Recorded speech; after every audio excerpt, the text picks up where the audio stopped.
Bé, doncs estem veient, pel que ens han explicat fins ara, que la societat està evolucionant i està demanant models de canvi per entendre's millor, i hem estat veient com això afecta directament en l'àmbit educatiu en tots els processos de relació entre el professional de la docència i el seu alumne, i també en com entenem l'escola i com entenem que s'ha de gestionar aquesta pròpia escola. Ho estem veient ara mateix. Mentre jo estic explicant una cosa, ell fa una imatge que suposo que la tuitejarà immediatament. No, més aviat li enviaré la meva dona perquè tot el dia estic treballant i perquè quedi constància que estic aquí. Però, Josep Maria, la teva dona li has dit? Ella sap que et dediques a l'educació? Sí, sí. Bueno, em sap greu. La qüestió és que us volem explicar Supera't, perquè Supera't és un procés de 3 anys de treball, de recerca i desenvolupament, d'innovació, que surt de l'experiència de l'Institut Escola Jacint Verdaguer, que té com a coordinadors pedagògics en Josep Maria Esteve, que ens acompanya avui, també en Robert Muñoz, que avui no hi és present perquè està acompanyant els alumnes del centre, em penso que està a Berlín. A Berlín. Sí. I que hauria d'estar aquí precisament per explicar-nos també què és això. La coordinació pedagògica ha estat fonamental, igual que ha estat fonamental també l'ajuda que molts centres ens estan donant amb els seus professors i professores fent pilotatge d'aquest projecte. Igual com ha estat especialment important l'ajuda que tots els autors dels diferents itineraris de Supera't, que després us explicarem més bé què significa això, ens han donat ara partint de la desconeixença absoluta de què hauria de ser un itinerari formatiu competencial, partint de la desconeixença absoluta de com això es podria utilitzar a l'aula i de quina manera seria una bona eina o no per al professor que vol treballar competencialment amb els seus alumnes i a més vol avaluar-los, vol saber què passa amb el seu procés d'aprenentatge. A partir d'aquí esperem que l'explicació que en Josep Maria i jo us acomodarem ens ajudi a tots a entendre millor Supera't, però sobretot ens ajudi a pensar què ha de ser Supera't no pas ara, sinó cap a on ha d'anar Supera't en el futur. El comandament. Moltes gràcies. Bé, si ens fixem una mica en l'educació tradicional, tenim que els continguts es donen de manera descontextualitzada, com petites píldores que anem donant, com si fóssim els metges i sortíssim a la nostra consulta i digués avui toca aspirines per tots igual, no? I demà toca una altra cosa. De tal manera que els alumnes es van empapant d'aquestes petites píldores que no troben cap mena de sentit. La programació que nosaltres fem sempre parteix d'aquestes píldores, és a dir, parteix dels continguts, sense cap mena de sentit per ells. L'alumne s'esdevé un simple receptor de tots aquests continguts i l'alumne no sap mai per què, tret de que ha de provar un examen, no sap per què està fent el que fa. D'acord? Davant d'això, s'esdevé un gran dubte. Diu, caram, no sé si l'educació encara és obligatòria en aquest sentit. Tenim un problema, no? Passem a, i si, d'alguna manera, la programació partís d'una proposta, d'un projecte, d'una cosa real a resoldre? Una cosa que a mi em motivés i que realment m'ho trobés a la vida. I si els continguts que jo utilitzo com a píldores utilitzés aquells continguts que realment són necessaris per resoldre aquesta proposta? O bé, si l'alumne fos protagonista d'aquesta història, d'això que ha de resoldre, i que aquesta resposta que ell tindrà que donar a aquest problema fos una resposta oberta, no una resposta tancada. I a més, si l'alumne et sap explicar el que està fent, per què està fent, no aconseguiríem que els alumnes estessin treballant a l'aula i estessin més motivats?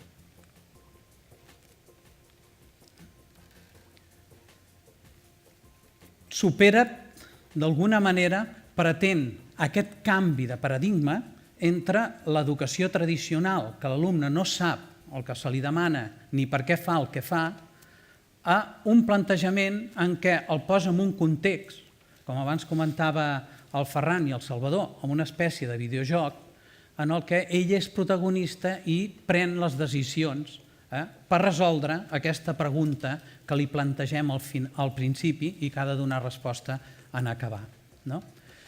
Si nosaltres agaféssim aquesta evolució històrica que ha tingut l'educació des d'una societat industrial en què necessitaven persones que sabessin coses, perquè aquestes coses no estaven penjades enlloc i les tenia que saber aquella persona, d'aquesta època de la societat industrial van passar a la societat del coneixement, però en aquests primers inicis de la societat del coneixement i amb l'entrada de les noves tecnologies ens van pensar que realment les tecnologies el que feien era exactament el mateix que amb la societat industrial, és a dir, persones que d'alguna manera tenien que acumular coses i els ordinadors ens en farien acumular més.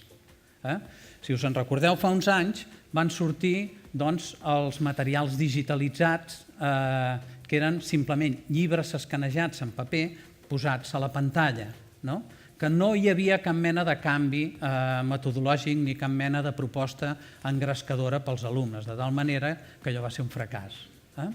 El Supera't és quelcom diferent.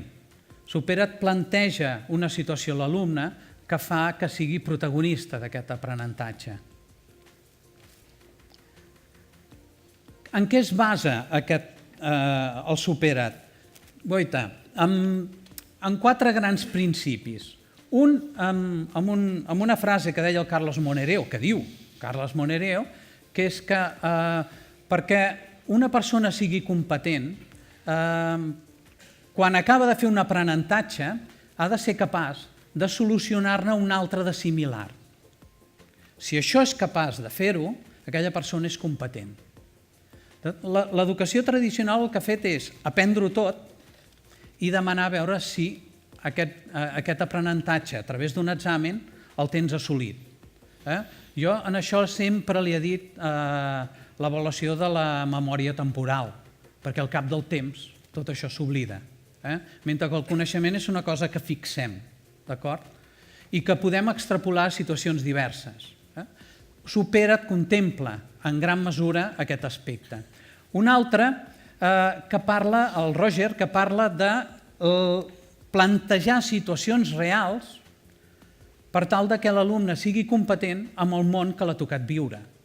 Després ja el millorarà, el criticarà, però primer l'ha de conèixer. I aquestes situacions reals, que seran les que es trobaran i les que es troba, necessiten educar-se. Tots els alumnes de l'educació secundària sabem que en un moment o altre al llarg de la vida viatjaran amb avió, però l'escola mai els ha ensenyat a planificar un viatge, a veure unes gràfiques per trobar el millor pressupost. És a dir, els hi ensenyem les matemàtiques per poder resoldre aquestes situacions, però no els hi ensenyem les situacions. Un altre, que és el projecte de SECO, que és el que avalua les proves de competències bàsiques, que parla de la importància de l'autonomia.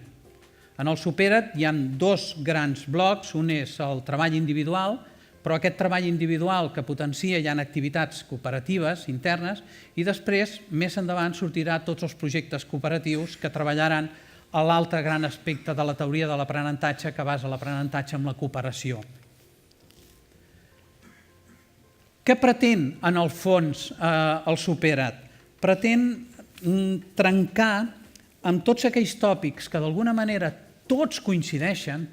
Quan vas a qualsevol centre sempre sents a dir als docents aquests alumnes no posen esforç. Però quan els hi planteges quina situació, quin context d'aprenentatge planteges perquè els alumnes hi posin esforç, no t'ho saben dir. És a dir, Supera't planteja una situació nova perquè els alumnes posin esforç, perquè treballin dins de l'aula, perquè siguin protagonistes del seu aprenentatge, no passius, que no s'estiguin davant d'un docent avorrits escoltant un discurs que segurament el poden veure a casa a través del National Geographic molt més atractiu i molt més divertit. És a dir, a l'aula estan per treballar i el docent l'acompanya en aquest procés d'aprenentatge. I l'últim gran aspecte és que tot això que aprenen els ha de servir per viure i conviure en la societat que els ha tocat viure. Abans també ha sortit aquest concepte que normalment els eduquem per una societat que ja no existeix, perquè el futur és molt incert. Doncs hem de tenir aquesta adequació. Supera't intenta formar persones que pensin, que raonen, que prenguin decisions i que siguin autònomes amb el seu aprenentatge i que quan tinguin dificultats el docent els pugui acompanyar. I ara et passo el comandament a distància. Molt bé, moltes gràcies. Escolta, sembla que tot això tu saps bastant bé. M'ho sé. Sí, ho has posat en pràctica i sembla No, que això... la veritat és que no. Sí, ho hem posat en pràctica. Evidentment, no podia ser d'una altra manera. Hem de partir de la pràctica exitosa per poder construir Supera't, no només de la teoria, per més interessant que sigui aquest àmbit teòric. Nosaltres, a l'editorial, amb l'ajuda de totes les persones que abans he mencionat, el que hem intentat fer és d'aquest discurs abstracte en el que estem situats en la societat, en el debat en el que estem en aquests moments, construir-ne una eina que pugui ser útil i que, per tant, podem constatar amb l'utilització d'aquesta eina que el discurs teòric que hi ha al darrere o que els fonaments que basteixen en l'àmbit metodològic, en l'àmbit pedagògic o en l'àmbit didàctic, aquests canvis proposats d'adequació del model educatiu es poden fer, es poden dur a terme. Volem, amb aquesta eina, donar confiança als professionals de la docència perquè s'atreveixin a fer aquest recorregut, sobretot posant-li a sota un matalàs o un coixí. Com s'estructura un itinerari formatiu competencial? Ha de ser una cosa que, per més complexa que sembli quan l'expliquem, ha de ser molt senzilla d'entendre quan l'ensenyem. Com veurem, un itinerari formatiu competencial és un objecte digital en el qual tindran relació de treball els alumnes. Ja veurem com i de quina manera. Hi ha 3 grans parts que conformen aquest itinerari formatiu competencial. La primera, quan presentem el repte, quan presentem la situació en la que volem nosaltres situar a l'alumne, que li demanem que ha de resoldre i que li demanem exactament què és el que ha de fer. El contextualitzem de manera que entengui el per què es posa a treballar en aquesta línia. Li diem quina és la situació en la qual s'hi troba, li diem quin és el seu paper en aquesta situació, paper des del qual haurà de resoldre aquesta situació. També forma part de l'aspecte competencial entendre que si et demanen una breu reflexió sobre els processos religiosos de l'antic Egipte perquè han d'estar en un plafó, en una exposició sobre l'antic Egipte, tu el que no pots fer és demostrar que tens coneixements sobre aquest àmbit fent una obra de 400 pàgines il·lustrada a tot color. Això no soluciona el problema del plafó. Per tant, no t'utilitza, no et fa ser més competent. Podràs ser més savi, podràs demostrar que en saps molt, però en tot cas la teva saviesa no acompanya a que es resolgui amb èxit l'ús que n'ha de tenir en l'aplicació social d'aquesta saviesa. Per aquí ve que Supera't dona la situació, dona el paper i en aquesta situació, en aquest paper, planteja unes preguntes que són les que ha de resoldre l'alumne en aquest recorregut de l'itinerari. Aquestes preguntes les planteja en el començament. En aquest cas, què has de saber abans de fer la volta al món en veler tot sol, quins perills pot ser que hagis d'afrontar fent la volta al món en veler, de quina manera et pots orientar un cop siguis al mig de l'oceà. Són preguntes que tenen poc a veure amb allò que li faríem, que li avaluaríem en un alumne al final del seu procés després de donar la lliçó. Sembla que siguin preguntes que no consoliden el coneixement d'un cert contingut curricular. Per saber que l'alumne, abans de començar el seu itinerari, ha entès què se li està demanant, se li fa una petita prova de comprensió, en aquest cas, de la situació que se li ha plantejat. Totes les proves que hi ha en el projecte Supera't generen motors aleatoris, de manera que cada un dels alumnes que hi ha a l'aula treballant tenen diferents proves en diferent ordenació de les preguntes, en diferent ordenació de les solucions en aquestes preguntes. No només hi ha proves tipus test, n'hi ha de moltes i diverses. Però en tot cas aquesta aleatorietat impedeix que una persona que sigui molt llesta a l'aula faci una mica de far i de guia a tota la resta dels alumnes, perquè difícilment la resta dels alumnes coincidirà que tinguin la mateixa prova que aquest xicot. També hi ha una cosa molt important, partim dels coneixements que l'alumne té, aquesta memòria resident de coses que tots sabem però que ens sembla que a l'aula no tenen cap sentit perquè senzillament el professor no les valorarà, no els hi donarà importància.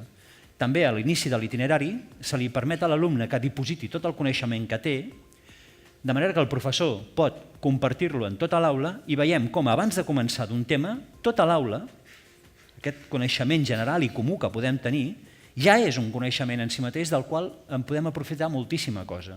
No queda fora de l'aula aquest coneixement, sinó que el genera i l'aprofitem. Aquesta seria la primera part d'introducció de l'alumne en l'itinerari. Situació, context, rol que ha d'assumir i coneixement previ que tots podem tenir. La segona part, que és el cos central dels itineraris formatius competencials, és allà on es presenta el fil conductor amb la seva importància, les activitats que haurà d'anar resolent a l'alumne, les activitats d'aprenentatge moltes i molt diverses, i els continguts que se li aniran presentant de manera que els alumnes puguin anar conreant, els puguin anar utilitzant i pugui veure de quina manera consolida a partir d'aquests coneixements i d'altres coses que trobi fora de Supera't, pot trobar les respostes en les preguntes que se li feien. Les activitats, com veiem, poden ser moltes i diverses. Hi ha activitats d'investigació, d'experimentació, de participació en l'aula, de treballs per presentar, de respondre, preguntes d'aquestes de checking, de crear, o una que en diem punt final, que aplega competencialment tot un seguit de treballs molt i molt diversos. Com a fil conductor... Perdona. El què? No, que t'explicaré allò del fil conductor. Ah, doncs mira, molt bé, sí. Bueno, això em sembla que només se'n toca aquesta diapositiva, no cal. Bé, no us parlaré del fil de coure, sinó de la història que els itineraris tenen per darrere i que lliguen una mica al començament i l'acabament. Per entendre'ns d'alguna manera i tornant a fer referència a l'exemple que us posava abans sobre l'avió, hi ha un itinerari que s'està treballant que parla d'un viatge a Nicaragua, i on l'alumne, quan li accepten aquest viatge, que representa que ha d'anar a fer una notícia, d'alguna manera ha de planificar el viatge. Abans de marxar, què he de fer? He de comprar el bitllet, he de veure quins transbords he de fer, he d'entendre unes taules, he de comparar preus. Un cop entenc tot això, he de saber quina maleta he de fer. Per fer la meva maleta he d'investigar quines temperatures, quin clima tindrà el país on vaig. De tal manera que aprofitem el fil conductor, una història real, on l'alumne és el protagonista, per anar-lo desenvolupant al llarg de tot el procés d'aprenentatge. D'acord?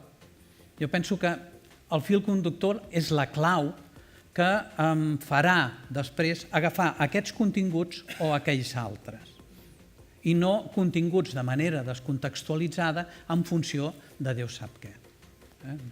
Això és el fil conductor. Això és el Per fil tant, quan aquí conductor. posen els continguts típics del currículum, els egipcis, la societat mesopotàmica, la matèria i els seus elements, les escales, tot això no són continguts que no estan explicats tal qual dintre de Supera't.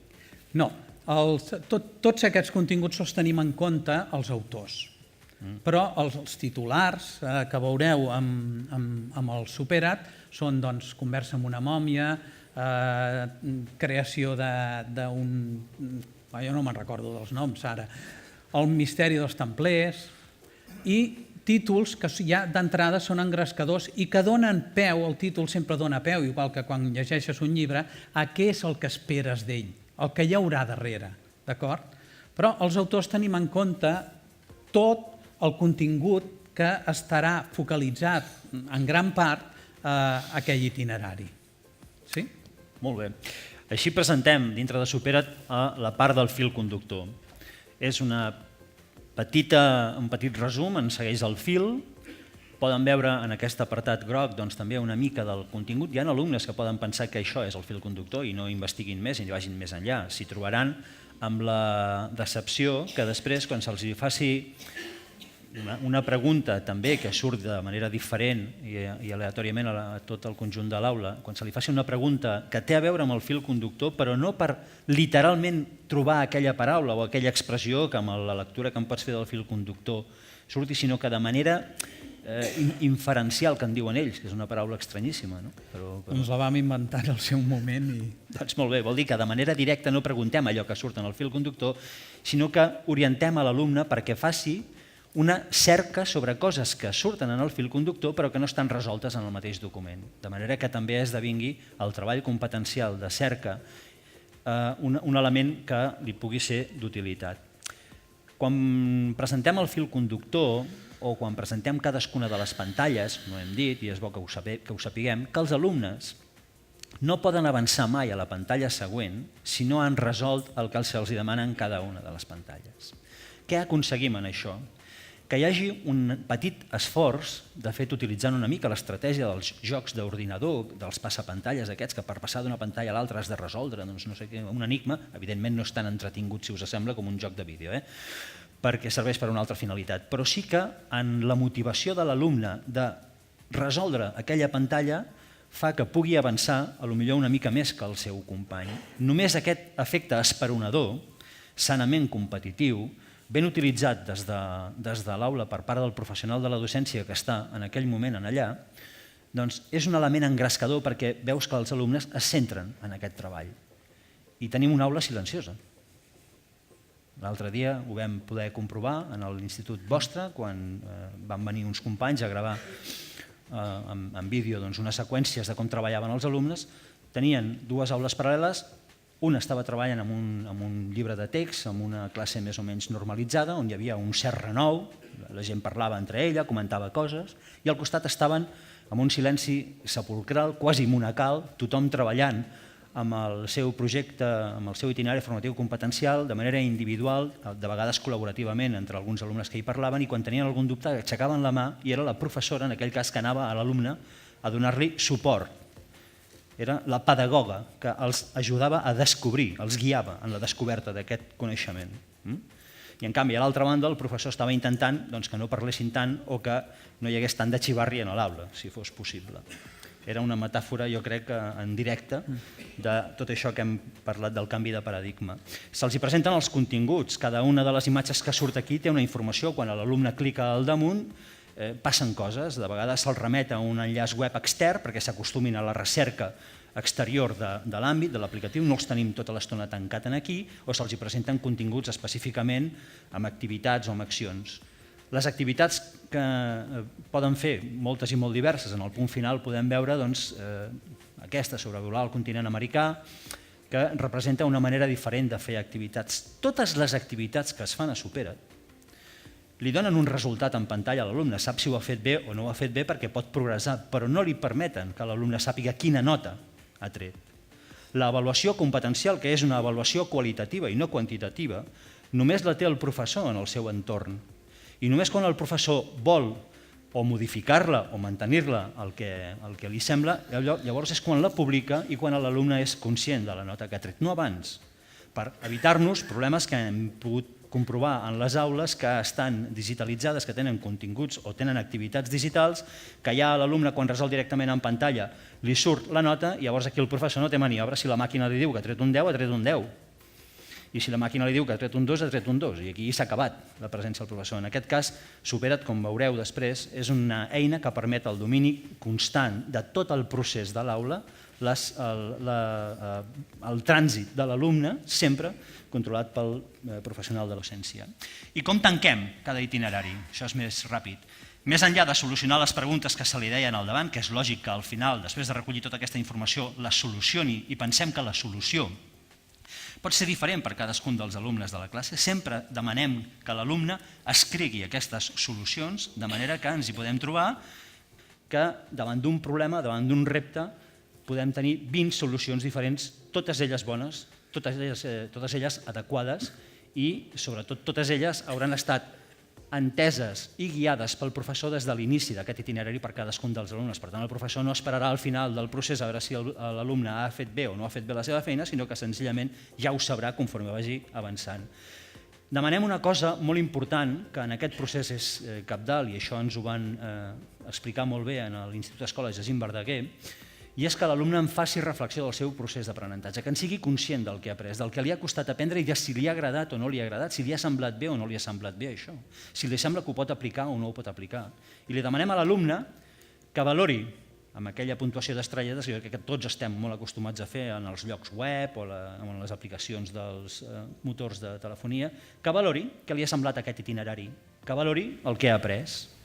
Imagineu-vos una base de dades oberta, amb una pàgina web, on tots els alumnes que estiguin utilitzant un determinat itinerari donin la seva valoració. I un professor, abans de plantejar-se què ha de fer el curs vinent, vagi amb ella i vegi que de no sé quants alumnes hagin fet això, la majoria pensa que és un itinerari de 4 estrelles. Els alumnes, no els professors, els alumnes valoren això. El valor que li pot donar un professor, tenir la seguretat i la certesa que fer passar els seus alumnes del seu centre de la seva aula per aquest itinerari que ha estat ben valorat per molts alumnes d'arreu del territori, dona garantia que el procés que posarà en l'aula en marxa serà, si més no, amb garanties d'èxit, previ a començar i a iniciar-lo. També és una eina que creiem que pot ser molt útil en els professionals de la docència. Aquí hauríem acabat amb la reflexió que fa l'alumne sobre el seu procés d'aprenentatge, hauríem acabat l'itinerari formatiu competencial amb treball competencial, amb avaluació competencial. Però sabem que estem en un entorn on la realitat ara mateix està passant d'un model a un altre, encara amb molts dubtes, amb moltes incerteses. Per això incorporem una prova de continguts curriculars una mica a l'ús, amb una nota aquí sí quantitativa, no qualitativa com en tot el procés competencial, sí quantitativa, és l'única pantalla de l'itinerari que immobilitza l'alumne. Quan el professor diu examen, immobilitzes l'alumne aquí i fas aquesta prova de continguts curriculars, si voleu, més clàssica. Però no és necessari arribar aquí si amb el procés previ competencial el professor creu que el seu alumne ja està avaluat o ja està prou avaluat. Això seria el recorregut de tot el que és l'estructura d'un itinerari formatiu competencial dintre del projecte Supera't. I aquí tindríem una mica el resum de tot el procés que es dona dins del Supera't. A partir d'una situació real, en cada un dels itineraris, aquesta situació real no és comuna a tots els itineraris, però cada itinerari té una situació real, però fixeu-vos en aquí, bàsicament, aquesta diapositiva, el fer èmfasi als continguts. Perquè en moltes ocasions, quan parlem de competències i parlem de procediments i critiquem els continguts, els critiquem des del punt de vista que partim d'ells per l'aprenentatge i no de situacions reals, d'acord? Però sense continguts no podríem treballar. Els continguts són una part fonamental, important, en el procés d'aprenentatge. Però com estan integrats amb el Supera't aquests continguts? De manera transversal en tots els itineraris. No quan toquen, sinó quan són necessaris per resoldre les diferents situacions. De tal manera que el conjunt de tots els itineraris engloben, d'alguna manera, tots els continguts curriculars. Per aquella tranquil·litat de dir, ostres, m'he deixat de fer la divisió de dues xifres, cosa que és importantíssima. En aquest procés també voldria destacar la importància que té no només l'avaluació, que és bàsica, sense avaluació no podem ni planificar, ni programar, ni saber què és el que volem treballar, però sí aquest paper important del docent com a acompanyant per desllorigar tot aquest entramat de dubtes que els alumnes tenen a l'hora del seu procés d'aprenentatge. I una cosa que no hem dit, però que també ha sortit en la conversa anterior, és que aquest projecte parteix dels coneixements que els alumnes ja tenen, aquella zona de desenvolupament que ens parla Vygotsky, i que sempre ens diu que no podem donar pastilles noves si realment l'alumne no està en una situació adequada. És a dir, partim del que sap i afegim una miqueta més d'aprenentatge. Si cada vegada li fem coses noves, evidentment l'alumne arriba un moment en què tira la tovallola perquè no entén absolutament res. D'acord? Doncs en aquest acompanyament l'alumne té tot un seguit d'enllaços que pot consultar per resoldre la situació i el plantejament i donar una resposta determinada en funció del seu aprenentatge, que segurament la resposta final és diferent de la del company o companya del costat, però que si té dificultat sempre té el docent que l'acompanya. I quan aquest docent veu que hi ha una dificultat conjunta, evidentment pot aturar la classe i aportar el seu coneixement per que els alumnes trobin aquell camí que estan encallats. Tot això per aconseguir alumnat competent. Aquella frase que abans comentàvem del Carles Monereo, si sabem solucionar diferents itineraris, sabrem solucionar-ne molts més que ens trobarem a l'hora de la veritat a la vida. Resumint, seria, partim d'un problema, tenim un procés d'aprenentatge i arribem a la solució d'aquest problema plantejat. Aquest procés té sentit per qualsevol persona i pels alumnes també. Abans comentava el Josep Manuel que les aules, quan van venir al centre, van percebre que les aules que estaven treballant amb els projectes de treball, els alumnes, semblava que no hi fossin, però això ha estat un comentari, no diria global, però sí tots els comentaris que m'han arribat, i m'han arribat a mi i al Robert com a coordinadors del projecte, un factor comú, una frase comuna que dita de diferents maneres tots han manifestat, els que ens ho han fet arribar, és per primera vegada veiem els alumnes treballar. Aquell nano que mai fotia res, ara treballa. I això, aconseguir això, és un valor immens. I és una de les coses que més ens satisfà d'aquest projecte, que segurament haurà d'evolucionar, haurà de millorar i haurà de contemplar altres aspectes. I que no és una vareta màgica, és a dir, que aquí el paper i la mà del docent també és important afegir o complementar qualsevol cosa relacionada amb un itinerari. No està àlia del procés i forma part també, però és l'alumne que construeix el seu coneixement. I en aquest sentit, l'alumne, el Supera't, vol donar molta importància a aquesta professionalitat del docent. I perquè la pugui realitzar de manera fàcil i facilitar-li aquest camí, Supera't no només és un material útil pels alumnes, també és un material que orienta una nova forma de treballar a l'aula. De tal manera que tot això que s'està parlant, que s'ha dit aquí, que està amb la llei, que es parla a tot arreu i que d'alguna manera tothom vol tirar endavant, doncs tinguin aquest camí facilitador per poder-ho fer. Perquè en moltes ocasions se'ns demana que ho fem tot nosaltres i a l'hora de la veritat les possibilitats són les que són. A tothom ens agradaria fer-ho millor i fer persones competents, però la realitat és que si ens hem de muntar els nostres ordinadors, hem de muntar els nostres continguts, hem de fer de docents, hem d'organitzar l'aula, hem de fer de policies, hem de fer de papes, hem de fer de mames, de psicòlegs, evidentment arriba un moment en què, i més amb la situació actual, que pot ser que això peti.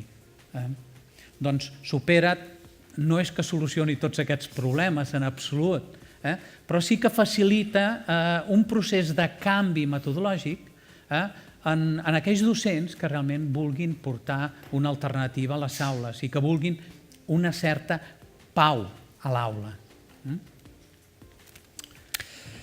Supera't, el que hi ha al darrere de Supera't, el treball metodològic, el treball didàctic, la pedagogia que hi ha al darrere del Supera't, intenta formar part d'aquesta nova idea d'entendre el constructivisme, que és el connectivisme. Connectar tots els coneixements per donar-li sentit, però a més connectar-los amb tot un seguit d'eines que li permeten adquirir aquest sentit de coneixement. I a més també connectar-ho en una manera que l'alumne pot això explicar-ho a altres persones, pot utilitzar-ho en la seva vida com a alumne, explicant-ho en projectes a dintre del seu entorn, entre els seus companys, però més endavant ho haurà necessàriament d'utilitzar com a adult ciutadà d'una societat que li demanarà sempre que expliqui quin sentit té aquelles coses que fa o que vol fer. Des de l'editorial Barcanova, el concepte aquest del connectivisme l'entenem com un tot global, en el que Barcanova aporta només una eina en els protagonistes de tot aquest procés, que són els alumnes primer, els professionals de la docència després i totes aquelles persones que estan al voltant de l'administració pública o de les universitats que donen els referents que d'ells poden veure tota la secció, tot el sector educatiu. Hi ha uns menús molt intuïtius de cara al professor, el menú de baix amb totes les eines, el menú de dalt on cada boleta és un itinerari formatiu competencial amb un contingut diferent, amb una proposta diferent. Aquest menús d'accés intuïtius porta a, per exemple, tenir el control de l'aula, en aquell comandament d'aula, on veus exactament on està cada un dels alumnes, si està en una pantalla que té o no una activitat que ha de superar, si l'ha superada perquè està en verd o encara no, amb uns semàfors on, si està en vermell, tu pots aturar l'aula o pots aturar aquell alumne que va especialment massa ràpid, si t'interessa d'alguna manera. Pots saber tant en el dossier d'aprenentatge individual de cadascun dels alumnes, on es va guardant tota la producció que l'alumne fa, no es perd aquesta producció digital, que ara sovint sí es perd amb els continguts digitals que hi ha actualment. Aquí no es perd perquè queda guardat tota aquella producció amb documents en PDF que queden arxivats amb l'ordinador de l'alumne i que després, una vegada acabat el curs i fins i tot acabada i esgotada la llicència d'ús del projecte, l'alumne segueix tenint el seu dossier d'aprenentatge amb tota la seva producció. Els informes d'avaluació que el professor pot treure, informes d'avaluació individual, d'avaluació de curs, per grups, per comparativa de grups, per ponderació competencial, per si li interessa. I cada un d'aquests informes dona una matriu que és molt complexa per explicar aquí i és quasi millor que cadascú de vostès puguin anar a la pàgina web a veure-ho, on dona una informació molt clara de cada un dels itineraris, de cada un dels alumnes o dels grups, si ho prefereix així, en aquella proposta competencial que se li ha fet, en aquell projecte, en aquell itinerari formatiu competencial, allò que en diem nosaltres, per una conveniència que hem utilitzat a l'editorial i a nivell d'autoria, els punts competencials, com i quan es treballa aquesta competència en aquest itinerari, si són competències bàsiques o són competències específiques de l'àrea, com i quan ha resolt l'alumne d'aquestes competències i com i quan ha resolt el grup, de manera que es pugui sempre comparar l'alumne amb el grup i amb el total de l'itinerari. No cal dir que totes i cada una de les activitats proposades al llarg de l'itinerari tenen una ponderació diferent en funció de la importància que puguin tenir, això sempre per part dels autors ben marcat. L'avaluació competencial creiem que és una molt bona eina que estructura el projecte Supera't i que li dona un valor que en aquests moments no té cap altra eina, almenys que nosaltres coneguem en aquests moments. Evidentment, no hi ha res que sigui útil si un professional no se'l pot fer seu i incorporar-hi tot allò que és de la seva pròpia experiència, allò que sap que va bé en aquell centre, allò que sap que va bé en aquell alumne en concret. L'alumne, el professor pot afegir aquí els seus propis documents, les seves pròpies propostes d'activitats, pot afegir-ho en el projecte Supera't exactament en aquella pantalla on vulgui que aparegui i que l'alumne ho hagi de resoldre, però és que a més pot incorporar-ho en el procés avaluatiu, de manera que en aquells informes també podrà incorporar la seva proposta d'avaluació amb l'activitat que ell ha volgut fer. El professor mai es trobarà desemparat. Cada un dels itineraris té tot un seguit de documentació metodològica del projecte que l'ajuda a entendre el per què es plantegen les coses així. Hi ha tota la documentació curricular oficial perquè en tot moment veiem com des del Departament d'Ensenyament amb les seves propostes de guia curricular nosaltres com les utilitzem en cada un dels itineraris i no ens hi desviem. Té la documentació per itineraris, que és la proposta didàctica clàssica, que explica pantalla a pantalla què es pretén en cada una de les pantalles, i té el solucionari per itineraris, perquè com hi ha tanta complexitat d'activitats diferents i tanta aleatorietat, és possible que un professor o una professora no tingui al cap totes les respostes en tot moment de tots els alumnes, de manera que el solucionari li ve a facilitar aquesta feina de si hi ha algun dubte que no el porta al cap, mirar el document i treure'l. Materials de suport als docents. A la nostra pàgina web es poden sol·licitar mostres d'accés en aquests itineraris per saber exactament què és. Es pot recórrer obertament als itineraris de socials o de naturals o de tecnologia de primer i segon de secundària. Hi ha documents com el llibre de l'Albert Sáenz, de l'ABP, l'aprenentatge basat en problemes, o els documents importants, creiem nosaltres, d'avaluació competencial, on s'explica tot el procés d'avaluació qualitatiu i quantitatiu amb tota la ponderació que nosaltres plantegem al darrere del sistema. Evidentment, com deia en Josep Maria, subjecte que és un sistema que ara és així, però que en el futur pretenem que evolucioni cap a on hagi d'evolucionar en ús en les aules. Per part nostra, aquí acabaríem l'explicació del projecte Supera't, però... Jo m'agradaria només fer un petit agraïment, perquè he mirat la sala i veig que hi ha molts autors que han hagut de patir les meves correccions, els meus maldecaps, les meves neures. I editors. I editors, sí, també n'hi ha, sí. Jo voldria agrair, espero que amb aquest procés de creació d'aquests materials que han estat més de 100 persones creant aquests itineraris, cosa que és molt complexa, a diferència del que tradicionalment era un llibre de text que ho feien dues persones, un itinerari per tot un curs, aquí participa moltíssima gent, de tal manera que la riquesa i la diversitat s'esdevé un gran valor afegit en aquest projecte.